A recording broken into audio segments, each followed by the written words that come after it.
ali Muhammad. Allahumma sholli ala Muhammad wa ali Muhammad. Allahumma sholli ala Muhammad wa ali Muhammad wa ajil farajah.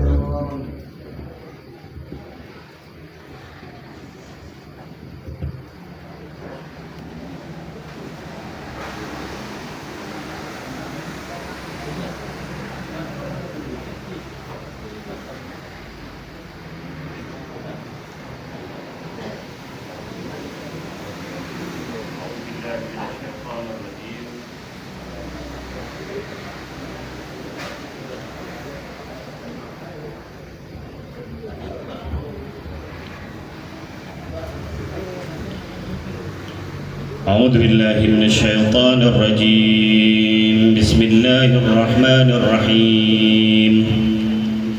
الحمد لله الذي نور قلوبنا بشعاع أنوار المحبة العلوية وجعلنا من المتمسكين بولاية المرتضوية الذي فرض الله مودته على العربية والعجمية، والصلاة والسلام على مبلغ الرسالات الإلهية أبي القاسم محمد. اللهم صل على محمد وآل محمد صلى الله عليه وآله القرشية، ولعنة الله على أعدائهم ومبغضيهم ومبغضي شيعتهم إلى يوم القيامة. قال الله تعالى في محكم كتابه: أعوذ بالله من الشيطان الرجيم. بسم الله الرحمن الرحيم. إنما يريد الله ليذهب عنكم الرجس أهل البيت ويطهركم تطهيرا. صدق الله العلي العظيم وصدق رسوله النبي الكريم، ونحن على ذلك من الشاهدين والشاكرين، ونقول الحمد لله رب العالمين. Para habaib yang kami hormati dan para asatid, khususnya Ustaz Afif dan Habib Muhammad dan para habaib yang lain, hadirin hadirat, aqulu lakum jami'an salamun alaikum warahmatullahi wabarakatuh. Waalaikumsalam warahmatullahi wabarakatuh. Addamallahu ujurana wa ujurakum bisyahadati sayyidati nisa'il alamin Fatimah Az-Zahra salamullah alaiha. Dan semoga apa yang sudah kita lakukan, hadirnya kita di tempat ini dengan cuaca yang sepertinya sebelumnya tidak mendukung dan alhamdulillah sudah begitu mendukung ini, semoga semuanya menjadi simpanan ibadah dan pahala bagi kita kelak di hari kiamat. Amin amin ya rabbal alamin. Dan tentunya kita bisa mendapatkan keberkahan, mendapatkan ridha dari Sayyidah Fatimah salamullah alaiha, dan nantinya kita mendapatkan syafaat beliau fi yaumil qiyamah bi barakatis salati ala Muhammad wa ali Muhammad. Allahumma sholli ala Muhammad Wa ali Muhammad wa ajil farjahum. Ma'asyiral hadirin wal hadirat rahimakumullah. Kita hadir di hari-hari semacam ini, entah berapa kali kita duduk untuk menghadiri acara Ayyam Fatimiyah. Fatimah, kalau kita bisa sebutkan, Fatimah adalah biodata Syiah. Fatimah adalah biodata wilayah Ahlul Bait. Sehingga kita betapapun, dimanapun acara-acara semacam ini diadakan, maka sebisa mungkin kita bisa menghadiri, karena pada dasarnya acara Ayyam Fatimiyah adalah merupakan biodata pertama, merupakan hal pertama yang harus kita gali, yang harus kita kaji sebagai pengikut Ahlul Bait alaihimussalam. Kita duduk di tempat ini untuk memperingati hari-hari duka Az-Zahra dan hari-hari duka para imam dari keturunan beliau, dan tentunya kita sampaikan bela sungkawa kita terlebih dahulu kepada sahibul asri waz zaman, cucu dan anak daripada Sayyidah Fatimah salamullah alaiha, dan semoga beliau dipercepat kemunculannya oleh Allah Subhanahu wa taala untuk menyelamatkan umat-umat daripada kakek beliau Rasulullah sallallahu alaihi wa alihi wasallam. Ma'asyiral hadirin wal hadirat, kita hadir di peringatan hari duka seorang sosok yang begitu luar biasa. Al-Imam Khomeini ridwanullah ta'ala alaih, beliau pernah menyampaikan bahwasanya ada salah satu hadis yang membuat beliau begitu terkesima, beliau begitu bingung. Al-Imam Khomeini ridwanullah ta'ala alaih, beliau merasa bingung berkaitan dengan keagungan daripada Sayyidah Fatimah dari satu hadis ini. Satu hadis itu menjelaskan bahwa selama kepergiannya Rasulullah sallallahu alaihi wa alihi, entah itu 75 hari atau 95 hari yang akhirnya menjadi Ayyam Fatimiyah kedua dan Ayyam Fatimiyah yang pertama, dalam kurun waktu 20 hari itu. Jadi sekitar 75 hari atau sekitar 95 hari pasca wafat Nabi sallallahu alaihi wa alihi, malaikat Jibril itu di dalam riwayat ini, Hakim Nishaburi juga meriwayatkan, malaikat Jibril selalu datang setiap harinya kepada Sayyidah Fatimah salamullah alaiha dengan beberapa tujuan. Yang pertama adalah beliau mengucapkan bela sungkawa atas kepergian ayahanda beliau Sayyidul Anbiya wal Mursalin Muhammad sallallahu alaihi wasallam. Selama 75 hari atau selama 95 hari itu, malaikat Jibril juga datang untuk memberitahukan, inilah posisi ayahmu wahai Fatimah salamullah alaiha. Dan yang ketiga, tujuan turunnya malaikat Jibril kepada Sayyidah Fatimah salamullah alaiha adalah dalam rangka untuk memberitahukan kabar keturunannya Sayyidah Fatimah salamullah alaiha, mengabarkan apa yang akan terjadi kepada Al-Hasan, apa yang akan terjadi kepada Al-Husain, apa yang akan terjadi kepada Sayyidah Zainab salamullah alaiha. Tiga tujuan itu malaikat Jibril selalu turun kepada Sayyidah Fatimah salamullah alaiha. Tentunya untuk pengikut Syiah itu sudah bukan jadi pertanyaan lagi, kok bisa selain Nabi dituruni wahyu atau dituruni malaikat Jibril?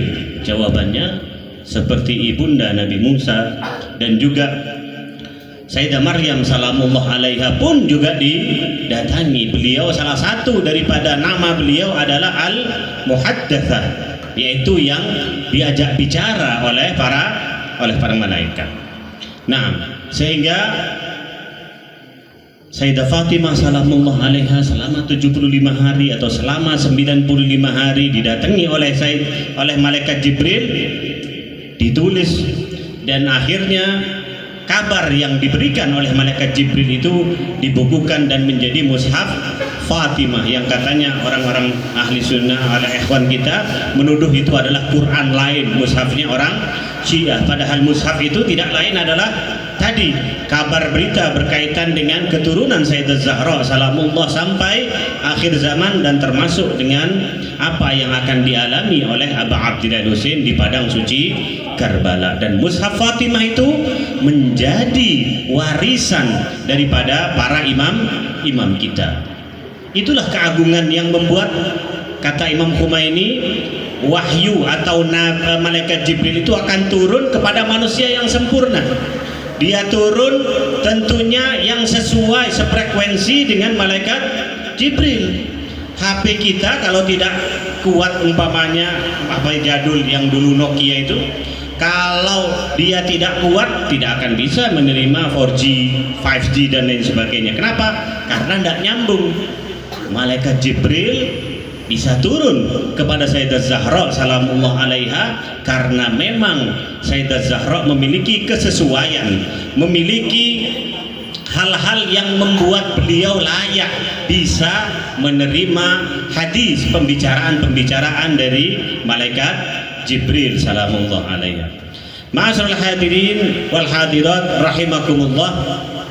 Dan tentunya Sayyidah Zahra salamullah alaiha, beliau tidak memiliki usia yang lama. Beliau hanya 18 tahun. Tapi keberkahan demi keberkahan diberikan oleh beliau, diberikan oleh beliau dan keluarganya dan putra-putra beliau, dan memberikan yang namanya kesejahteraan, barokat untuk dunia dan akhirat. Ma'asyiral hadirin wal hadirat rahimakumullah. Berbicara berkaitan dengan Sayyidah Zahra salamullah alaiha, tentunya para imam juga sering menyebutkan dengan nama-namanya, dan nanti sebagaimana disinggung oleh Nabi Muhammad tadi, insyaallah Al-Fakir akan membahas berkaitan dengan ridha, berkaitan dengan lawannya juga ridha, juga akan Al-Fakir bahas dari riwayat yang begitu terkenal di ikhwan kita ahli sunnah pun juga meriwayatkannya, di mana kalau kita lihat nama-nama Sayyidah Zahra salamullah alaiha itu begitu banyak. Ada yang menyebutkan 9, tapi ada juga yang menyebutkan nama beliau sampai 17. Al-Fakir list saja, karena Al-Fakir ingin membahas berkaitan dengan salah satu hadis yang insya Allah kita semuanya sudah mengetahuinya, tetapi kadang kita belum bisa membedahnya dengan panjang lebar. Oleh karena itu izinkan pertama Al-Fakir akan membahas nama demi nama, tabarrukan, dan tentunya upaya kita tahun demi tahun acara Ayyam Fatimiyah, kita semakin meningkatkan pengetahuan kita, ilmu kita terhadap Sayyidah Zahra salamullah alaiha, karena itu akan menjadi tabungan kita agar kita betul-betul layak bisa memasuki surga Allah subhanahu wa ta'ala bersama juga dengan para imam, juga Sayyidah Zahra salamullah alaiha. Nama-nama Sayyidah Zahra salamullah alaiha, tentunya ini perlu ditekankan kembali bahwasanya nama-nama itu tidak seperti kita, tidak seperti Al-Fakir contohnya, ya, umpamanya sirat, ya, apakah betul-betul seperti lampu? Ya, tentunya ya, mungkin kata istri Al-Fakir, ya, sirat lampu. Tapi untuk orang lain enggak, peteng, mungkin semacam itu. Nah, tetapi nama para imam, lakop daripada maksumin itu ismun alal musamma, pasti namanya itu cocok dengan namanya, dan tentunya bukan mengada-ngada. Apa saja itu? Yang pertama adalah Fatimah. Fatimah sebagaimana disebutkan oleh para perawi bahwasanya Fatimah disebut dengan Fatimah karena dia mana'a, dia mencegah. Mencegah apa? Mencegah orang untuk bisa mengetahui hakikatnya. Ada yang mengatakan Sayyidah Fatimah disebut dengan Fatimah karena para pengikutnya, para pecintanya akan dilarang, akan diharamkan untuk masuk neraka Allah subhanahu wa ta'ala. Semoga kita betul-betul menjadi syiah dan pecinta Sayyidah Zahra salamullah alaiha. Yang selanjutnya, nama daripada Sayyidah Zahra adalah As-Siddiqah. Apa makna Siddiqah? Siddiqah adalah yang betul-betul memiliki kejujuran dan kebenaran. Mubalaghahnya Siddiqah. Tadi Al-Fakir sampaikan, hanya baca list saja untuk sampai kepada pembahasan kita yang asli. Kemudian Al-Mubarakah. Sayyidah Zahra memiliki nama juga Al-Mubarakah. Ini yang ketiga. Betul-betul belas pada tretan. Insyaallah saya pergi. Yang ketiga Al-Mubarakah, yang penuh keberkahan, diberkahi. Inna a'tainakal kautsar fasholli li rabbika wanhar inna syani'aka huwal abtar. Ya. Ayat ini menjadi penjelas mungkin yang paling gamblang dari maksud dari mubarakah itu, yang penuh berkah. Berkah itu bisa jadi dari sesuatu yang sedikit tapi bisa dinikmati oleh orang banyak. Sayyidah Zahra umurnya hanya 18 tahun, tapi dari 18 tahun dia mampu mendidik anak-anak, dia mampu mempersembahkan untuk umat para pemimpin-pemimpin yang bisa membimbing umat bisa menuju surga Allah Subhanahu wa taala. Al-Mubarakah, penuh berkah. Al-Kautsar adalah al-khairul katsir, kebaikan yang melimpah. Salah satu personifikasi atau misdah perwujudan daripada kebaikan yang melimpah itu adanya para habaib yang ada di tengah-tengah kita ini, yang ada di dunia ini. Keberkahan yang memberikan yang begitu luar biasa. Kemudian yang selanjutnya adalah At-Tahirah, yang suci. At-Tahirah juga mungkin kalau digabung dengan Al-Batul. Al-Batul juga itu artinya suci. Tahirah suci, tidak pernah melihat darah seperti perempuan-perempuan biasanya. Al-Batul juga demikian. Kenapa Sayyidah Fatimah disebut dengan Al-Batul? Maryam juga disebut Al-Batul. Imam ditanya demikian. Beliau mengatakan ya, karena beliau tidak melihat nifas dan melihat haid. Istri Nabi yaitu Aisyah, dia pernah mengatakan bahwasanya Al-Hasan itu terlahir pada saat waktu duhur, tetapi Sayyidah Fatimah salamullah alaiha maghrib beliau sudah sholat kembali. Ini pengakuan daripada ya istilahnya bisa dikatakan rival ya, walaupun tidak serival. Yang satu Ummul Mukminin, tapi ini siapa? Ummu Abiha. Kenapa enggak? Yang kita peringati itu Ummu Abiha. Maksudnya apa? Oke lah, siapapun wanita-wanita bisa dikatakan ibunya mukminin, dan kita memang hormat dengan sebagian ibunda atau istri-istri Nabi Shallallahu Alaihi Wasallam, walaupun juga ditegar di dalam surat At-Tahrim, lima tuharrimu ma ahallallah tabtaghi mardata azwajik, atau juga di dalam surat Al-Ahzab. Tetapi sekali lagi, orang yang bersikeras bahwasanya Ummul Mukminin lebih tinggi, enggak. Ini ada Ummu Abiha, ibunya, ayahnya. Ya, kalau mukminin ini Ar-Rasul sallallahu alaihi wasallam tentu lebih tinggi. Alhasil At-Tahirah dan Al-Batul. Ada lagi Az-Zakiyah, itu juga suci. Kemudian Ar-Radiyah. Salah satu nama Sayyidah Fatimah adalah Ar-Radiyah, yang ridha atas keputusan Allah. Plus juga apa? Al-Mardiyah. Dia diridhoi oleh Allah, Allah ridho kepada dia, bukan dia ridho kepada Allah saja, tapi Allah juga ridho kepada dia. Bahkan nanti dalam hadis yang akan Al-Fakir bahas, bahwasanya justru yang menjadi tolak ukur mau tahu ini orang diridhoi oleh Allah atau mau dimarahi oleh Allah, dimurkai oleh Allah, lihatlah Fatimah marah sama dia atau tidak, Fatimah ridho kepada dia atau tidak. Nanti setelah Al-Fakir baca. Kemudian Al-Muhaddatsah, salah satu nama daripada Sayyidah Fatimah adalah Al-Muhaddatsah, yang diajak bicara oleh malaikat. Az-Zahra, apa Zahra? Yang bercahaya. Apanya yang cahaya? Saat beliau beribadah, penduduk langit seperti mendapatkan cahaya dari mihrabnya Sayyidah Fatimah salamullah alaiha. Zaman dahulu para tretan, orang mau ajeling di atas langit, bintang-bintang itu menjadi petunjuk. Sekarang ini kan ada Google Map. Saya ingin ke Yayasan Madinah. Bagaimana caranya? Google Map. Kalau zaman dahulu sobung, apa adanya? Ya bintang-bintang itu sama seperti lautan. Kalau tidak ada mercusuar, perahu-perahu itu pasti akan tersesat. Orang-orang yang ada zaman dahulu di padang pasir, saat melihat bintang, oh iya bintang ini berarti arah barat sana, arah timur, menjadi petunjuk. Begitu juga cahaya yang muncul daripada mihrabnya Sayyidah Fatimah salamullah alaiha itu begitu menerangi penduduk langit, sehingga Zahra bercahaya. Al-Adra juga demikian, selalu pikir. Kemudian Al-Batul, apa Al-Batul? Tadi sudah kita sampaikan, tidak pernah melihat darah haid, bahkan nifas sekalipun hanya sebentar saja. Al-Kautsar, bahkan ikhwan kita ahli sunnah pun juga berpatokan bahwasanya paling sedikitnya nifas adalah sesaat kelahiran, dan berdasarkan kepada apa yang menimpa Sayyidah Zahra salamullah alaiha. Al-Hawra juga merupakan seperti bidadari. Bagaimana beliau tidak disebut bidadari? Karena asal muasal beliau adalah min tufahati al-jannah, dari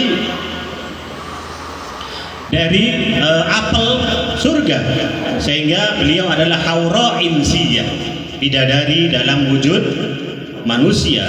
Beliau juga sayyidatun nisa'il alamin, yaitu sebagai ratu atau penghulu daripada wanita dunia. Dan yang terakhir adalah nama beliau yang ke-17 adalah Haniyah. Mungkin Al-Fakir bahas ini dari 17. Haniyah. Haniyah ini ditulis pakai H, tapi ada sebagian yang nulis mungkin di biodatanya pakai H.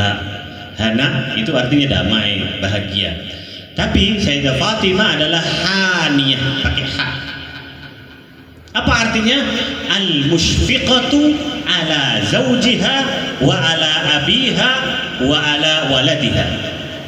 Yang sayang, yang cinta kepada siapa?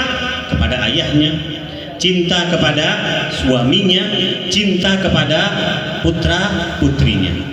Ini kita belajar dari Haniyah ini. Salah satu sifat beliau adalah Haniyah. Ada beberapa contoh bagaimana cinta beliau kepada ayahanda beliau. Hana, kasih sayang beliau kepada Ar-Rasul Sallallahu Alaihi Wasallam yang menjadi siapa? Yang menjadi ayah beliau. Di dalam riwayat disebutkan bahwasanya saat pertama dakwah di Makkah, Ar-Rasul Sallallahu Alaihi Wasallam ini pernah dilempari oleh kotoran isi perutnya onta. Para tretan mungkin kalau kambing kita lihat, sapi ya juga hampir sama, tapi onta lebih besar perutnya sapi. Abu Jahal laknatullah alaihi ini melempar kepada Nabi saat sujud. Tapi apa yang dilakukan Sayyidah Fatimah saat menemui beliau dengan menangis? Beliau membersihkan, masih kecil, 5 tahun 6 tahun beliau, sehingga muncullah ungkapan tadi bahwasanya fidaha abuha, wahai Fatimah, ayahmu tebusan bagimu, anti ummu abi, kamu adalah ibu daripada ayahnya. Karena beliau memposisikan diri sebagai seorang ibu. Bagaimana beliau begitu sayang, bagaimana beliau begitu menyayangi siapa? Ayahanda beliau Ar-Rasul Sallallahu Alaihi Wasallam. Begitu juga di perang Khandaq. Ini salah satu contoh dari sejarah bagaimana cinta dan kasih sayang Haniyah yang menjadi sifat daripada Sayyidah Zahra kepada ayahandanya. Khandaq adalah parit yang digali sekian meter ke dalam dan lebarnya juga demikian, sehingga kuda-kuda ini tidak bisa melompati musuh-musuh Islam untuk masuk ke kota Madinah. Beberapa kali ya, dan bahkan An-Nabi Sallallahu Alaihi Wasallam juga ikut, dan bahkan dalam keadaan tidak makan ya. Tanah yang digali di Khandaq itu bukan seperti tanah Probolinggo atau Bangil, gampang ininya. Enggak, di situ cadas. Bukan ya di Kitari, bukan seperti padang pasir yang ada. Kalaupun padang pasir juga mungkin sulit tapi di Khandaq ya, kita pernah kunjungan ke sana. Itu sangat keras. Sehingga saat ada percikan pertama kali An-Nabi Sallallahu Alaihi Wasallam melihat kilatan api, beliau mengatakan dan berdoa bahwasanya nanti musuh-musuh Islam akan hancur. Ini lagi kulillahi malikal mulk, itu tilmuku man tasya wa tanzilu man tasya, dan seterusnya. Ayat itu yang beliau baca. Tapi beliau kadang mengganjel perut beliau dengan batu. Ini sebuah pelajaran buat kita semua, ma'asyiral hadirin wal hadirat. Islam ini datang ke kita bukan dengan mudah. Al-Quran hadir di tengah-tengah kita, dan saat ini hadir di gadget kita, itu mengalami berbagai kondisi yang ada. Ada Ibn Mas'ud yang dikeplak saat dia membaca Ar-Rahman, dikeplak sampai ininya berdarah. Quran ini bisa kita baca saat ini itu melalui banyak pengorbanan. Bagaimana 38 orang dibunuh muallim Quran di Madinah saat itu habis, sehingga perlu dikader lagi dan seterusnya. Khandaq juga demikian, mengabarkan bagaimana Nabi puasa dah makan, kemudian beliau kembali ke rumah beliau bertemu dengan Sayyidah Fatimah salamullah alaiha. Kemudian apa yang disampaikan? Sayyidah Fatimah membawa 2 potong roti, kemudian Rasul Shallallahu Alaihi Wasallam bertanya, dari mana engkau dapatkan ini wahai putriku? Iya, karena aku tahu bahwasanya engkau akan berpuasa wahai ayahku, maka aku siapkan, dan jatah untuk anak-anakku juga aku sisipkan untuk dirimu. Ini pelajaran mungkin bagi seorang perempuan yang sudah kawin atau mungkin sudah kuliah, harus ingat kepada orang tuanya, jangan hanya ingat kepada suaminya saja. Ar-Rasul Sayyidah Fatimah juga peduli terhadap bagaimana kepedulian yang beliau lakukan untuk siapa? Untuk ayah beliau. Selanjutnya ini bentuk haniyah, kasih sayang Sayyidah Fatimah kepada ayahnya. Bagaimana bentuk kasih sayang Sayyidah Fatimah? Yang kedua contohnya di dalam sejarah, kasih sayang Sayyidah Fatimah kepada siapa? Suaminya. Di dalam riwayat disebutkan di detik-detik akhir wafat Sayyidah Fatimah salamullah alaiha, beliau mengatakan bahwasanya wahai Ali, dalam kehidupan kita selama kita berkeluarga, aku tidak pernah menemukan 3 hal. Yang pertama adalah al-kadzib. Aku tidak pernah menemukanmu berbohong. Di keluarga kita, kalau kita mau mengikuti Sayyidah Zahra sallallahu alaiha, maka tidak boleh ada dusta, tidak boleh ada kebohongan di antara suami istri, di antara anak, antara orang tua, mertua dan lain sebagainya. Al-kadzib. Juga tidak ada khianat. Ya. Kemudian yang ketiga, tidak ada yang namanya aku pernah menentangmu wahai Ali bin Abi Thalib. Begitu sayangnya kepada suami beliau Al-Imam Ali bin Abi Thalib. Terus juga karena tadi haniyah, orang disebut haniyah itu disebut sayang kepada sekitarnya, yang selanjutnya adalah anak-anaknya. Kita lihat di dalam sejarah bagaimana Sayyidah Fatimah salamullah alaiha begitu sayang terhadap putra-putri. Bahkan disebutkan bahwasanya Imam Hasan ini, ya, kadang beliau sambil syair, sambil gendong Al Hasan, ya Hasan, asbih abaka, kamu ikuti wahai putraku Hasan, ikuti dan turuti apa yang dilakukan oleh ayahnya. Dan berkali-kali beliau perhatian terhadap apa? Terhadap pendidikan. Bagaimana beliau setiap malam menyuruh Al-Imam Hasan, wahai Imam Hasan, pergi ke masjid. Ya, tentunya beliau masih kecil, dan tentu masjidnya juga bagian daripada rumah Sayyidah Fatimah salamullah alaiha. Setiap hari, dan kamu sampaikan kepadaku.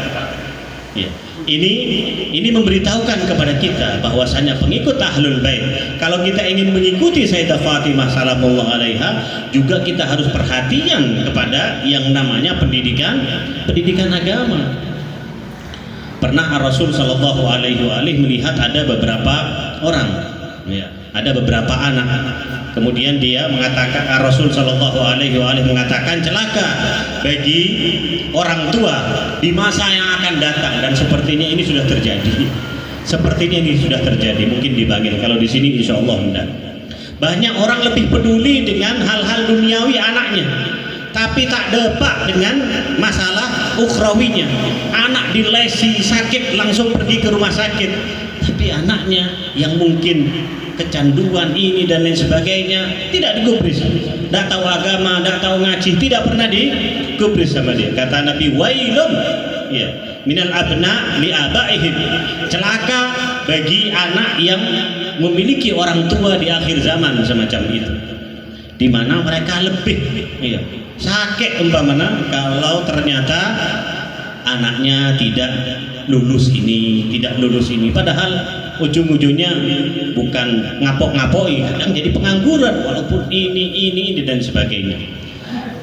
Nah, Oleh karena itu Sayyidah Fatimah, bahkan sebagaimana kita ketahui malam 23 saking sayangnya Al-Imam Hasan dan Imam Husain ini selalu ditidurkan di pagi hari, ditidurkan di sore hari, supaya malam 23 dari bulan suci Ramadan mereka bisa menghidupkan malam Lailatul Qadar.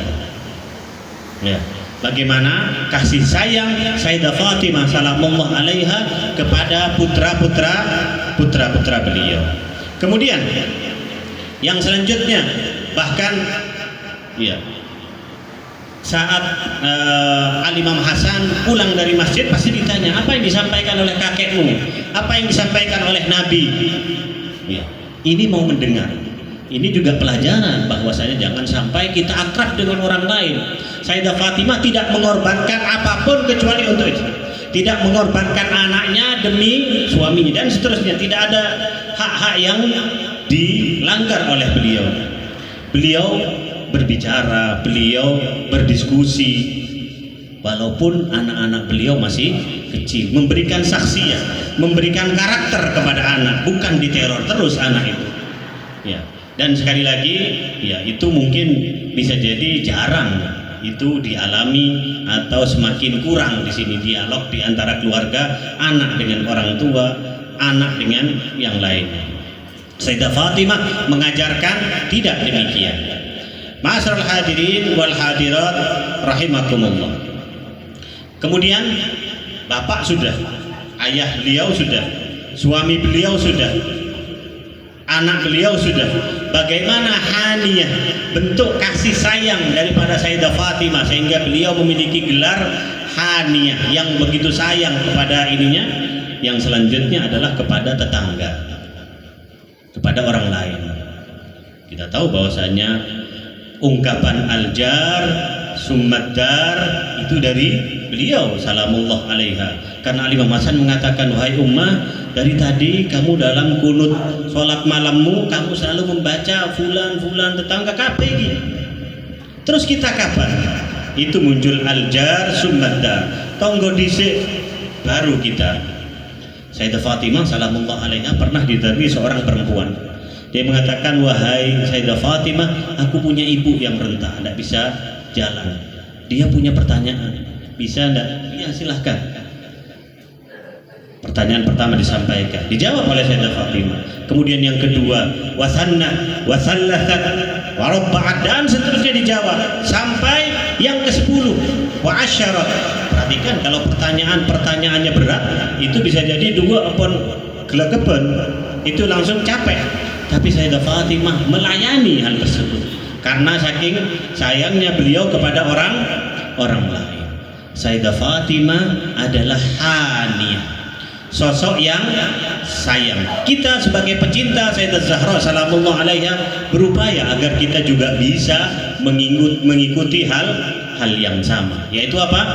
Berupa kita sayang kepada orang tua kita, sayang kepada pasangan kita, kepada anak kita, dan tetangga serta orang-orang yang lain. Itulah Sayyidah Fatimah haniyah. Dan juga Sayyidah Fatimah radiyah dan mardiyah.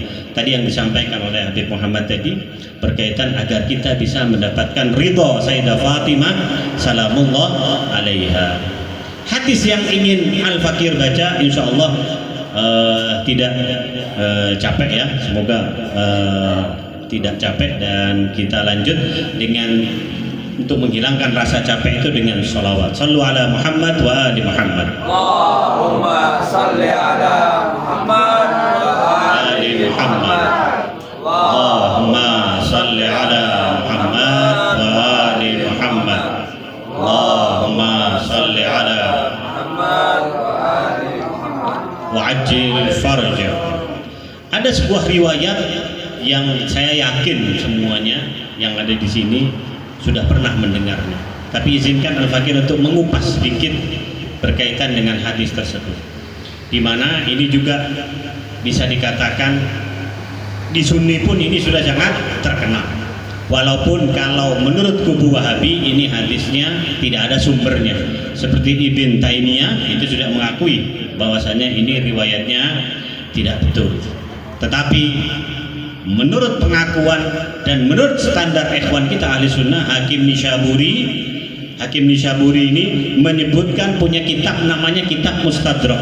Kitab Mustadrak itu adalah kitab hadis yang isinya adalah hadis-hadis yang tidak dimasukkan oleh Bukhari dan Muslim dalam kitabnya, padahal sanadnya sama, standarnya sama, harusnya sama, tapi kok tidak dimasukkan. Hakim Nishaburi menyebutkan di dalam kitabnya hadis ini, yaitu apa? Innallah ya la yaqdibu li ghadabi Fatimah wa yarda li ridhaha, bahwasanya Allah Subhanahu wa taala itu akan marah dengan kemarahannya Sayyidah Fatimah salamullah alaiha, dan Allah juga ridha terhadap orang yang diridhoi oleh Sayyidah Fatimah salamullah alaiha. Maghdub, kita tentunya berupaya agar kita ini jauh dari apa? Jauh daripada murka Allah Subhanahu wa taala. Al-Fakir mau sebutkan 3 kasus atau 3 contoh berkaitan dengan apa sih yang memancing kemarahan Allah yang harus kita hindari. Apa sih yang harus kita lakukan supaya kita mendapatkan ridho Allah Subhanahu wa taala. Allamah Tabatabai dalam kitab tafsir Mizannya mengatakan ridwanullah itu tidak bisa disifati. Dia itu adalah hakikatus sa'adah. Dia adalah hakikat kebahagiaan itu sendiri.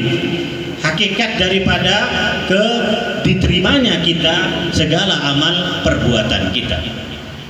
Berkaitan dengan ghadab atau murka Allah Subhanahu wa taala, ada satu ayat di mana ini tentunya ada kisah ya yang membuat orang itu bisa mendapatkan ghadab atau murka daripada Allah Subhanahu wa taala. Murka di dunia itu juga ada di dunia ini. Murka dari Allah bisa jadi mungkin keberkahan nggak ada. Allah juga akan membiarkan dia sakarpe, diisi terus dunianya sehingga lupa akan akhiratnya, atau yang kita kenal dengan istidraj. Ada istidraj ya, dan kita harus hati-hati, tidak sholat, tidak zakat, tidak puasa, tapi kalau rezeki lancar. Kalau sholat rezeki seret, nah itu bahaya. Kalau lancar terus tapi ternyata ibadahnya tidak jalan, hati-hati, itu istidraj. Supaya apa? Supaya kita semakin naik, semakin tinggi, geger semakin apa? Semakin sahar. Nah, ini berkaitan dengan ghadab ini dikisahkan bahwasanya di masa itu di dalam surat Al-Fatih, suatu ketika Rasul Shallallahu Alaihi Wasallam bermimpi, beliau mimpi memasuki Masjidil Haram dalam keadaan ihram. Beliau ada di Madinah di tahun 6 Hijriah. Ya, di tahun 6 Hijriah beliau sudah mungkin ya, karena merasa sudah lama meninggalkan Mekah, berada di Madinah, beliau mimpi ini. Tapi sekali lagi, mimpinya Nabi tidak sama seperti mimpinya kita. Kalau mimpinya kita itu biasanya apalagi tak wudhu, tak sholat dan lain sebagainya sebelumnya, itu bunga tidur. Tapi kalau mimpinya Rasulullah Shallallahu Alaihi Wasallam itu adalah ru'ya shadiqah, itu adalah mimpi yang benar. Beliau bermimpi bahwasanya beliau memasuki Masjidil Haram dalam keadaan ihram. Kemudian apa? Beliau memerintahkan para sahabat yang ada di Madinah, ayo kita haji. Berapa orang yang berkumpul? 1.400 orang berkumpul. Semuanya melakukan apa? Melakukan baju ihram, menanggalkan yang laki baju-baju yang berjahit di Masjid Syajarah. Karena kalau mikotnya dari Madinah, maka itu harus menanggalkan baju-baju ihram itu di mana? Di Masjid Syajarah. 1.400 itu ngumpul di situ menanggalkan. Tetapi setelah sampai 20 km mendekati kota Mekah, apa yang terjadi? Kaum musyrikin tahu, kemudian mengatakan, loh, kenapa kamu tanpa adanya kerjasama, tanpa ngabari kita dulu, kalian wahai muslimin kok mau masuk Mekah dan untuk haji? Akhirnya dilarang. Kemudian apa yang terjadi? Terjadi negosiasi dan terjadi ancaman.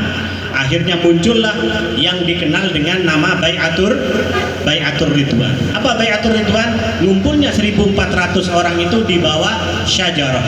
Dan ayat Al-Quran juga merekamnya.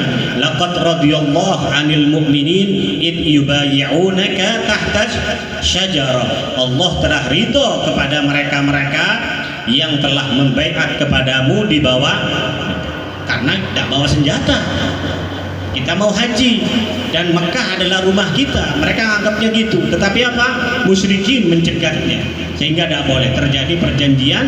Di antara perjanjiannya, tahun ini Anda wahai Rasul dan 1.400 sahabatmu itu tidak boleh haji. Tahun depan boleh.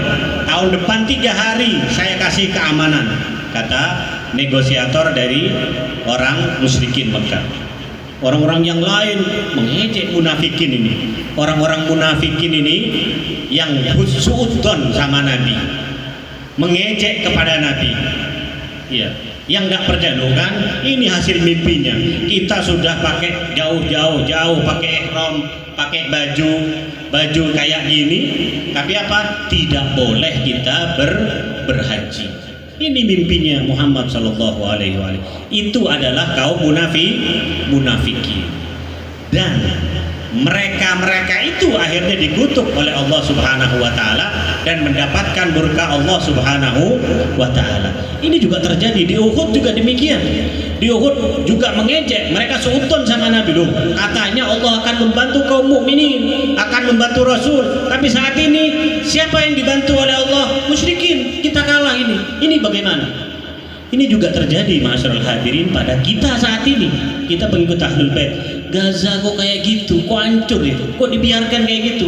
Libanon, Hizbullah, porak-poranda kayak gitu. Mana kemenangan dari Allah? Sudon semacam ini.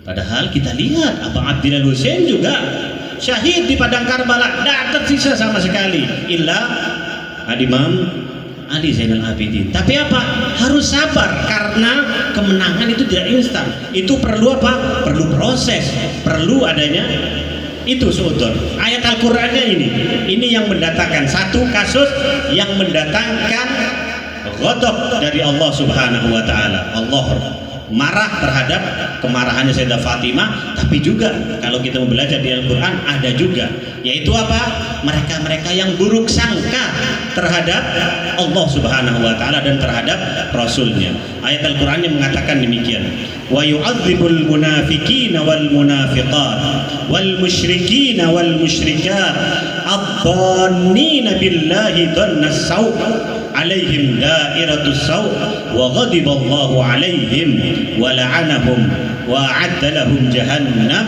wa sa'at masira.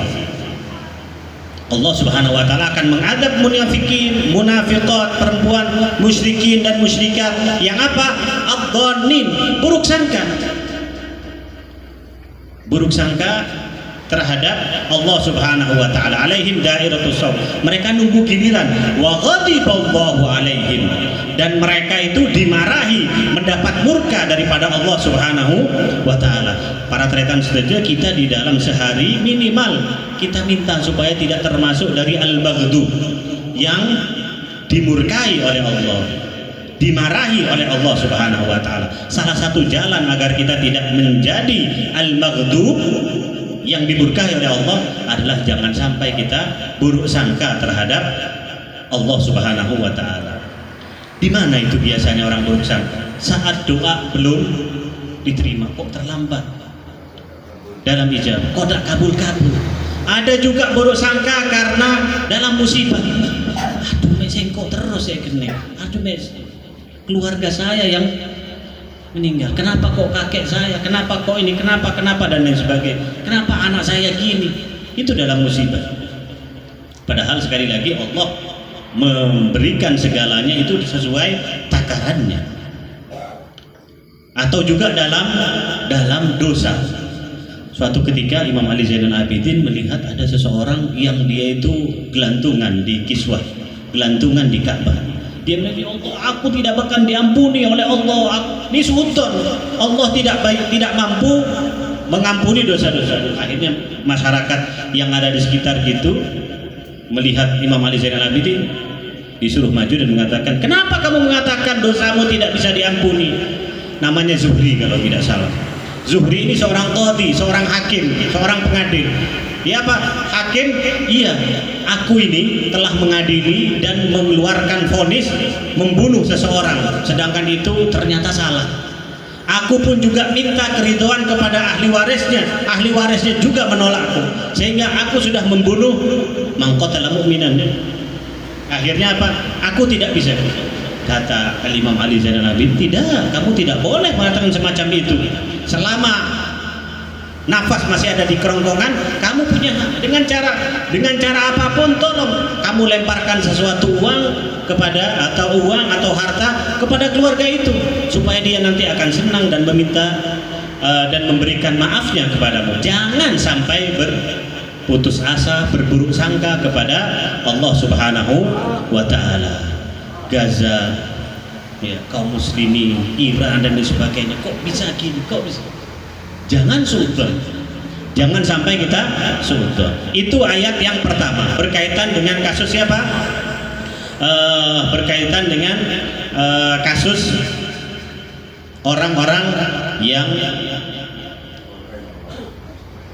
suudzon kepada ketentuan Allah Subhanahu wa Ta'ala. Yang kedua adalah, dan tentunya kita insya Allah tidak masuk dalam kelompok ini, orang musyrik, orang musyrik, orang munafikin juga, ada orang yang murtad, itu juga termasuk daripada orang-orang yang dimurkahi oleh Allah Subhanahu wa Ta'ala.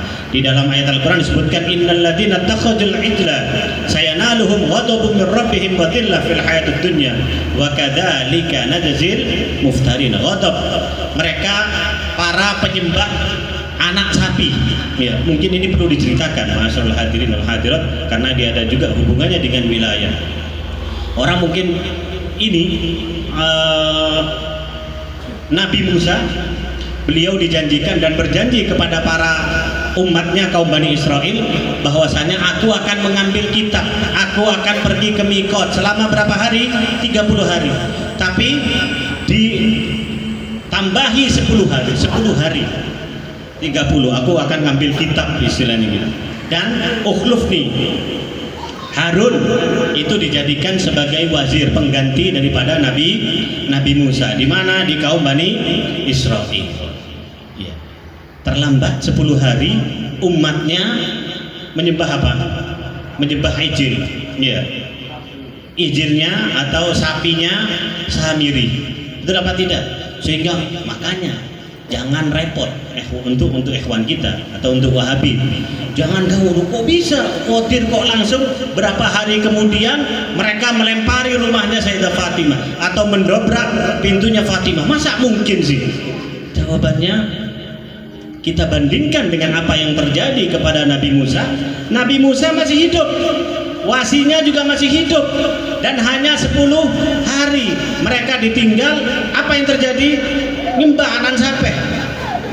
Tapi Imam Ali bin Abi Thalib, ghadirhum terjadi, dia sudah meninggal, dan berapa 70 hari, masih ada 2 bulan lebih jauh, dan akhirnya mereka pergi ke Sakifah, tidak mengikuti Al-Ghadir. Al-Quran menceritakan hal-hal yang semacam itu.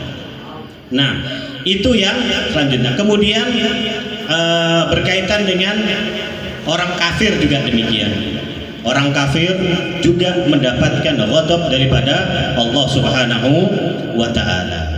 Ma'asyiral hadirin wal hadirat rahimakumullah.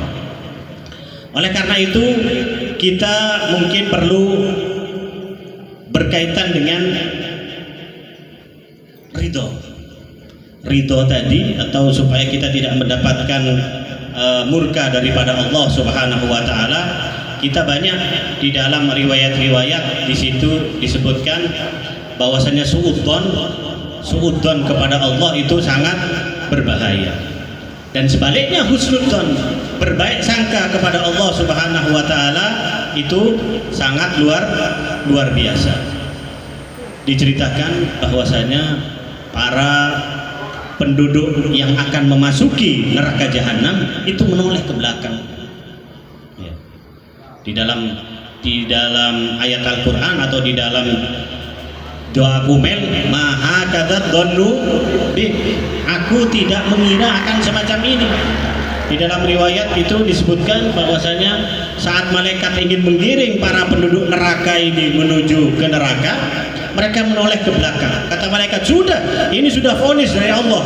Kelakuanmu yang bejat, kelakuanmu yang tidak mengindahkan perintah-perintah Allah dan menerjang larangan-larangan Allah membuat kamu harus dibawa ke neraka. Sudah, jangan noleh ke belakang. Mereka mengatakan, wahai malaikat, ternyata serius gitu ya Allah. Ya, aku maha kadzdzannu bik. Aku mengira bahwasanya tidak demikian. Allah katanya Rahman dan Rahim. Ya. Saat mendengar itu Allah mengatakan, wahai malaikat, karena mereka punya husnudzon, karena mereka punya baik sangka kepada diriku, maka jangan seret mereka menuju neraka, tapi sebaliknya bawalah mereka ke surgaku dan bersama orang-orang yang soleh. Ini berkaitan dengan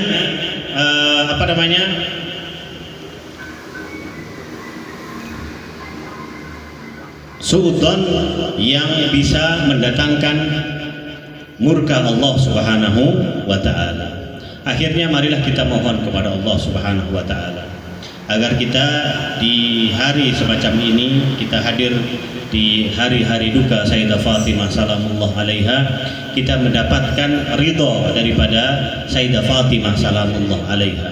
Karena keridhaan Sayyidah Fatimah itu akan mendatangkan keridhaan bagi Allah Subhanahu wa taala kepada diri kita semua.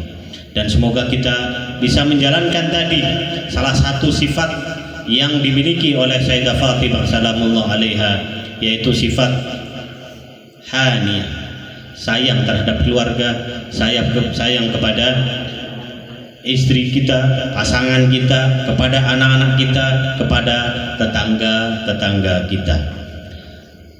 Ma'asyiral hadirin wal hadirat rahimakumullah. Terakhir sebelum Al-Fakir akhiri, mari kita kenang duka-duka Sayyidah Zahra salamullah alaiha, duka Sayyidatun Nisa'il Alamin, dengan harapan saat kita mengenang duka Sayyidah Zahra ini, kita bisa betul-betul disucikan oleh beliau. Ya, ma'asyiral hadirin, salah satu ustadz kita pernah menyampaikan, air kotor, dan semoga mungkin Al-Fakir maksudnya bisa jadi akan semacam itu, air kotor, air ledeng, air dari kamar mandi yang kotor bercampur dengan sabun atau juga bahkan bercampur dengan najis, apabila memasuki taman-taman dan kebun-kebun, air itu akan menjadi apa? Akan menjadi sumber dan akan menjadi penyebab mekarnya bunga-bunga. Ya Sayyidatun Nisa'il Alamin, Assalamu alayki ya Fatimah. Salam atasmu wahai Fatimah Zahra salamullah alaiha. Kami yang mungkin dengan dosa-dosa ini tak ubahnya seperti air kotor dari kamar mandi, dari ledeng dan lain sebagainya, tetapi kami sudah memasuki tamanmu wahai Sayyidah Zahra salamullah alaiha. Maka ubahlah diri kami, ubahlah kita, ubahlah pasangan kami untuk bisa menjadi bunga-bunga yang mekar di taman-taman semacam itu. Ma'asyiral hadirin, salamullah.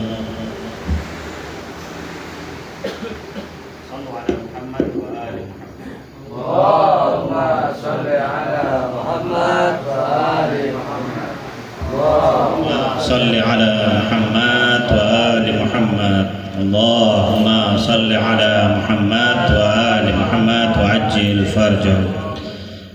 Mari kita fokuskan diri kita kepada Sayyidah Zahra salamullah alaiha. Tetapi inilah duka Sayyidah Zahra salamullah alaiha yang membuat menjadi tanda tanya besar.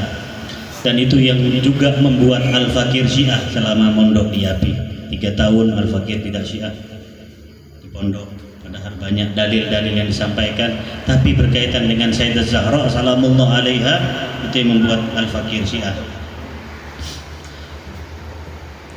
Kalau kita mungkin mengajak ikhwan dan hadirin untuk pergi kepada mengenang Aba Abdillah Husain, kita bisa mengatakan mari kita bawa diri kita, ruh kita kepada Karbala. Tetapi untuk mengenang Sayyidah Zahra salamullah alaiha, kemana kita akan pergi? Di mana pusara Sayyidah Zahra salamullah alaiha? Tokoh-tokoh besar apabila ada keluarganya yang meninggal pasti akan ketahuan di mana itu kuburannya. Tetapi untuk Sayyidah Zahra salamullah alaiha, beliau tidak ada pusaranya, dan ini menjadi pertanyaan dan menjadi bukti juga sekaligus akan kezaliman dan tindak aniaya yang dilakukan oleh penguasa saat itu. Karena sekali lagi, untuk membuktikan kebenaran Syiah, diantaranya adalah berkaitan dengan Sayyidah Zahra salamullah alaiha. Allamah Amini, seorang penulis kitab Al-Ghadir, beliau menyebutkan saat perdebatan di Saudi saat itu, beliau mengatakan, kalian tahu sebuah hadis, man mata walam ya'rif imama zamanihi mata mitatan jahiliyah. Apabila seorang mati dalam keadaan tidak mengenal imam zamannya, tidak berbaiat kepada imam zamannya, maka dia mati dalam keadaan jahiliyah. Pertanyaannya, di saat Sayyidah Fatimah hidup 75 hari atau 95 hari, ada imamnya saat itu menurut ikhwan kita, menurut kaum muslimin, yaitu khalifah pertama. Tetapi apakah Sayyidah Fatimah berbaiat? Beranikah kita mengatakan bahwasanya putri Rasulullah sallallahu alaihi wasallam mati dalam keadaan jahiliyah karena beliau tidak berbaiat kepada khalifah pertama? Jawabannya tidak. Berarti dengan demikian ini membuktikan bahwasanya ajaran daripada Sayyidah Fatimah, ajaran daripada Ali bin Abi Thalib adalah ajaran yang benar. Mari kita lihat detik-detik dan kita renungkan detik-detik kehidupan Sayyidah Fatimah salamullah alaiha. Fatimah alaihissalam memegang Al-Hasan dan Al-Husain dan membasuh kepala mereka. Lalu ia bertemu Imam Ali alaihissalam dan berkata, hai Abul Hasan, jiwaku seakan-akan memberitahukan, membisikkan kepadaku bahwa tak lama lagi aku akan berpisah denganmu. Aku mempunyai wasiat yang telah kupendam dalam dadaku yang ingin aku wasiatkan padamu. Ali alaihissalam menjawab, wasiatkanlah apa saja yang kau sukai. Niscaya kau dapati aku sebagai orang yang menepati dan melaksanakan semua yang kau perintahkan padaku, dan aku dahulukan urusanmu atas urusanku. Fatimah alaihissalam mulai berkata, Abul Hasan, engkau tidak pernah mendapatiku berdusta dan berkhianat, dan aku tidak pernah menentangmu sejak engkau menikah denganku. Ali menjawab, aku berlindung kepada Allah, engkau orang yang paling baik di sisi Allah, paling alim dan paling takwa. Tidak wahai Fatimah, engkau begitu mulia dan tidak pernah membantahku. Sungguh berat bagiku berpisah dan meninggalkanmu, tetapi ini adalah hal yang harus terjadi. Demi Allah, engkau mengulangi musibah Rasulullah atasku wahai Fatimah. Sungguh besar musibah kematianmu dan kepergian atasku. Kita milik Allah dan kepadanya kita kembali. Inna lillahi wa inna ilaihi raji'un. Kemudian Ali alaihissalam mengusap kepala Sayyidah Fatimah sambil menangis. Lalu Fatimah melanjutkan wasiatnya, Abul Hasan, jika aku telah meninggal, mandikanlah aku, hunutilah tubuhku dengan sisa hunut yang telah dipakai oleh ayahku Rasulullah sallallahu alaihi wasallam. Lalu kafanilah aku, solatilah aku, dan jangan biarkan orang-orang itu memperlakukan aku secara kejam, orang-orang yang telah menzalimi diriku dan keluarga kita untuk hadir dalam jenazahku, baik dari kalangan mereka maupun dari pengikut mereka. Kemudian Fatimah meneruskan, kuburlah aku di waktu malam saat keheningan menyelimuti bumi dan mata terlelap dalam tidur, dan sembunyikanlah letak kuburanku, ya Zahra, ya Zahra. Abu Hasan, aku berwasiat kepadamu agar menjaga Zainab, juga Hasan dan Husain.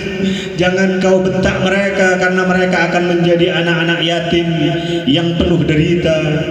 Baru saja kemarin mereka ditinggal oleh kakek mereka Rasulullah sallallahu alaihi wasallam, dan hari ini mereka akan kehilangan ibu mereka Fatimah.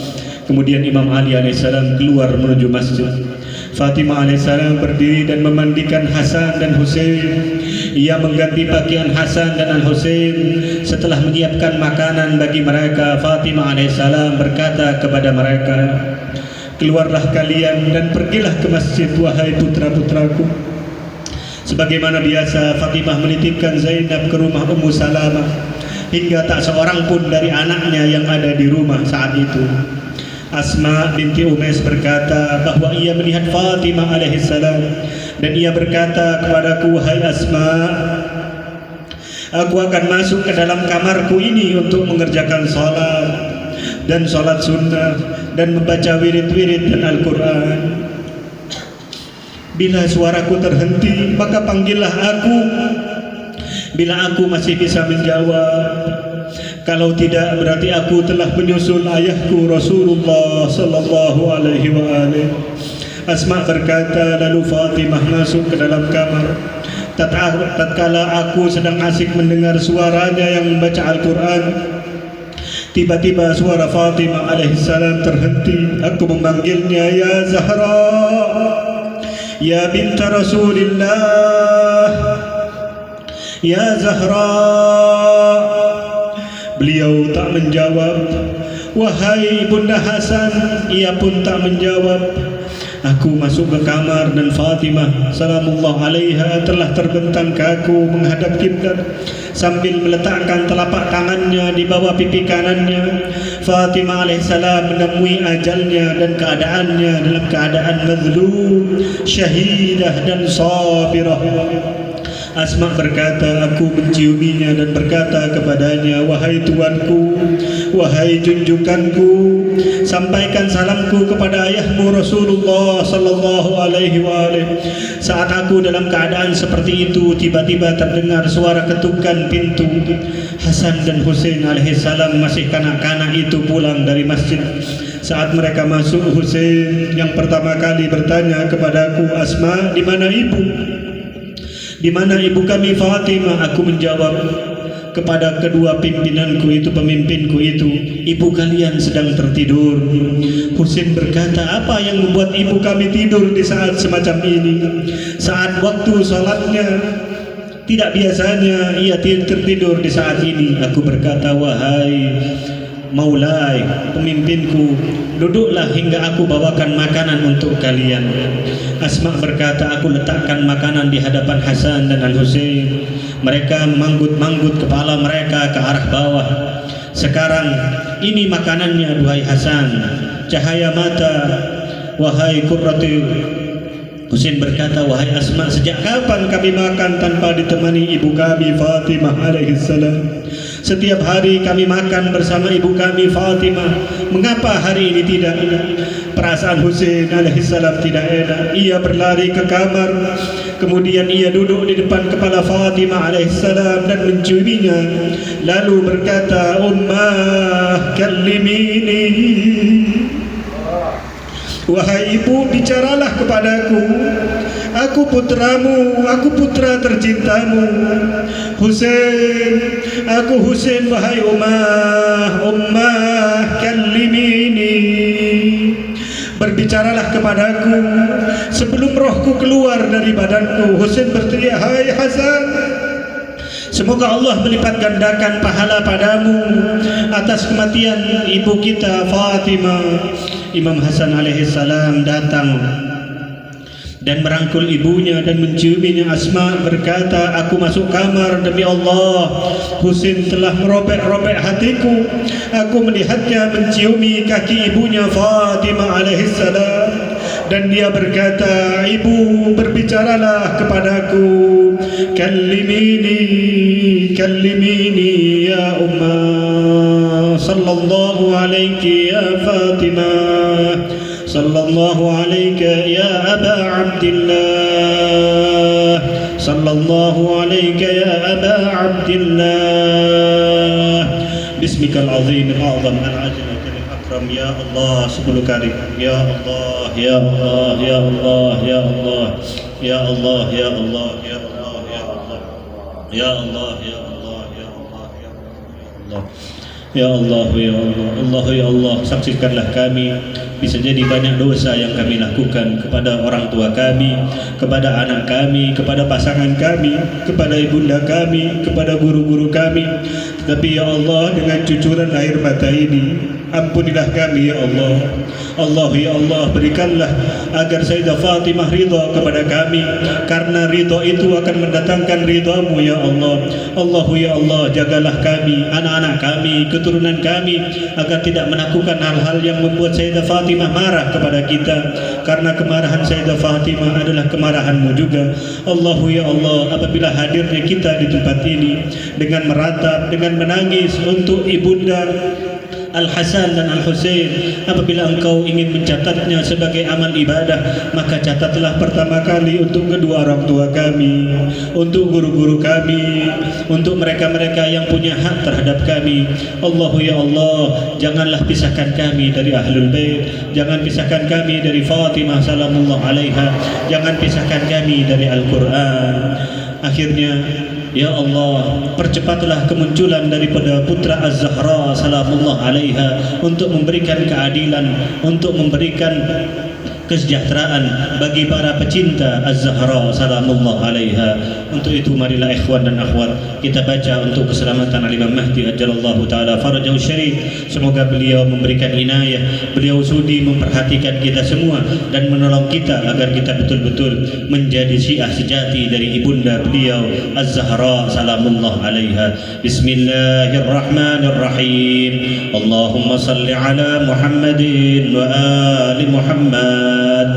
اللهم كن لوليك الحجة بن الحسن صلواتك عليه وعلى آبائه في هذه الساعة وفي كل ساعة وليا وحافظا وقائدا وناصرا ودليلا وعينا حتى تسكنه أرضك توعا وتمتعه فيها طويلا برحمتك يا أرحم الراحمين. هذا مني والعفو منكم واستغفر الله من قول بلا عمل. والسلام عليكم ورحمة الله وبركاته.